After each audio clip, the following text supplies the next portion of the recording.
Welcome back to another vlog. तो कैसे हैं आप? आई होप सब ठीक ठाक होंगे। अल्हम्दुलिल्लाह हम भी बिल्कुल ठीक है। तो आज मौसम बहुत ठंडा, यहाँ पे बारिश हो रही थी और ठंडा मौसम हो रहा था, तो मैंने सोचा क्यों ना आज चिप्स बनाए और बच्चों को भी इंजॉय करें। तो चलते हैं चिप्स बनाने के लिए।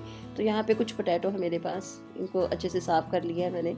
और इनको साफ़ मैंने कैसे किया है, ये एक बहुत ही ख़ास टिप है, इसे आप ज़रूर फॉलो कीजिएगा। अगर मेरे चैनल पर नहीं है तो इसे लाइक एंड शेयर कर दीजिएगा और सब्सक्राइब कर दीजिएगा। तो मैं आपको बताती हूँ कि मैंने पोटैटो कैसे साफ़ किए। तो यहाँ पे पोटैटो मैंने जो आयरन वाली नट होती है, जो जिसके साथ बर्तन धोते हैं, वो आप एक सेपरेटली रख लें न्यूली।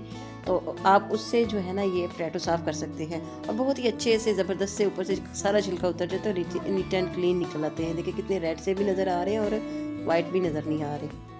अगर आप भी इस तरह के रेड पोटैटो साफ़ करना चाहते हैं तो आप इस टिप को फॉलो कर लीजिएगा और मेरे चैनल को सब्सक्राइब कर लीजिएगा। तो यहाँ पे ये देखिए मैंने फिंगर फ्राइज़ बहुत ही अच्छे ज़बरदस्त से काट लिए हैं। छुरी की मदद से आप बड़े ही ज़बरदस्त काट सकते हैं, कोई मशीन वगैरह की ज़रूरत नहीं है। तो यहाँ पे मैंने बड़ी छुरी की मदद से मैंने कितने ही अच्छे से फिंगर फ्राइज़ बना लिए हैं। इसी तरह तमाम पोटैटो जो हैं वो आप फिंगर फ्राइज़ बना सकते हैं। इनके जिस तरह की शेप आप चाहते हैं वो दे सकते हैं, बट मैं यहाँ पे बड़े बड़े आलू लिए हैं मैंने। और आपने फिंगर फ्राइज़ के लिए लेने भी बहुत बड़े बड़े पोटैटो हैं, छोटे पोटैटो नहीं लेने, फिर उनकी शेप अच्छी नहीं आएगी।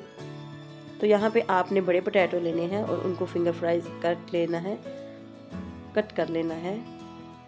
तो यहाँ पे मैंने तमाम पोटैटो कट कर लिए हैं। ये बहुत ही ज़बरदस्त क्रिस्पी क्रंची बन के तैयार होते हैं। इसी तरह के आपने भी तमाम फिंगर फ्राइज़ रेडी करने हैं और स्टेप बाय स्टेप फॉलो करना है ताकि आप लोगों से भी इस तरह की फिंगर फ्राइज़ बन सके क्रिस्पी क्रंची। आप एक दफ़ा ज़रूर बना के देखिएगा, आप फिर बार बार इस रेसिपी को रेडी करेंगे। तो यहाँ पे तमाम पोटैटो जो है मैंने कट कर लिए हैं। तो यहाँ पे देखिए अब इनको वॉश कर लेते हैं एक दफ़ा। तो यहाँ पे पोटैटो तमाम मैंने वॉश कर लिए हैं।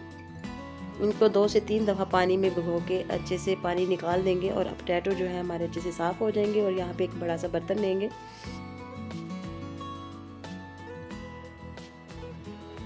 तमाम फिंगर फ्राइज़ मैंने इसमें ऐड कर दिए हैं। और अब इसमें जो मसाला वगैरह इसमें मैंने लगाना है वो बड़े अच्छे से लग जाएगा, खुला बर्तन है इस वजह से।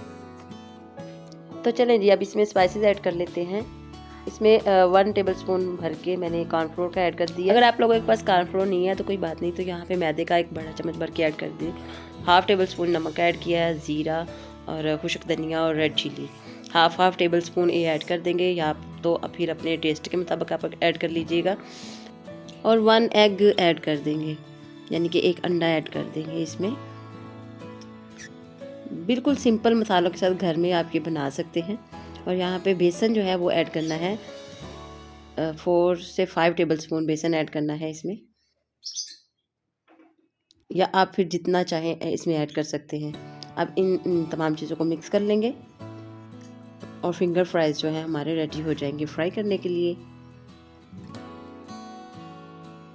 अच्छे से मिक्स करना है इन्हें, ये बहुत ही खूबसूरत लगेंगे ये फिंगर फ्राइज़ बड़े बड़े जो हैं। आप एक दफ़ा ज़रूर ट्राई कीजिएगा और मेरे चैनल पे नए हैं तो इसे लाइक कर दे, शेयर कर दे, सब्सक्राइब कर दे। यहाँ पे ऑयल लिया है मैंने, इसे हीट अप कर लेंगे मीडियम टू लो फ्लेम पे। बहुत ज़्यादा गर्म नहीं करेंगे ताकि फिंगर फ्राइज़ हमारे जलने ना पाए। तो ऑयल हमारा गर्म हो चुका है, तो थोड़े से फिंगर फ्राइज़ इसमें डालते जाएंगे और फ्राई कर लेंगे। ये बहुत ही क्रिस्पी क्रंची बनके ये रेडी होंगे। आपने मीडियम टू लो फ्लेम पे ही रखना है इन्हें, हाई फ्लेम पे नहीं इन्हें फ्राई करना। इससे हमारे फिंगर फ्राइज़ जो है ना बहुत ही क्रिस्पी बनेंगे। तो माशाल्लाह यहाँ पे देखिए कितने ही ज़बरदस्त लग रहे हैं और क्रंची क्रिस्पी से लग रहे हैं। आपने वीडियो के स्टार्ट पे देखा होगा कि कितनी ही इनकी क्रिस्पी क्रंची सी आवाज़ आ रही थी। तो यहाँ पे आपने इनको गोल्डन ब्राउन कर लेना है। अगर ऐसे ही आपने गोल्डन ब्राउन नहीं करना तो फिर ये बाद में सॉफ्ट से हो जाएंगे। आपने इन्हें क्रिस्पी क्रंची करने के लिए इनको बिल्कुल गोल्डन ब्राउन करना है, जला नहीं देना। और ये बहुत ही क्रिस्पी बन के रेडी होंगे। इसी तरह आप तमाम फिंगर फ्राइज़ रेडी कर लेंगे। कोई दावत है या पार्टी है तो आप मेहमानों को भी सर्व कर सकते हैं। आगे रमज़ान आने वाला है, आप रमज़ान में भी इफ्तारी में भी बना सकते हैं।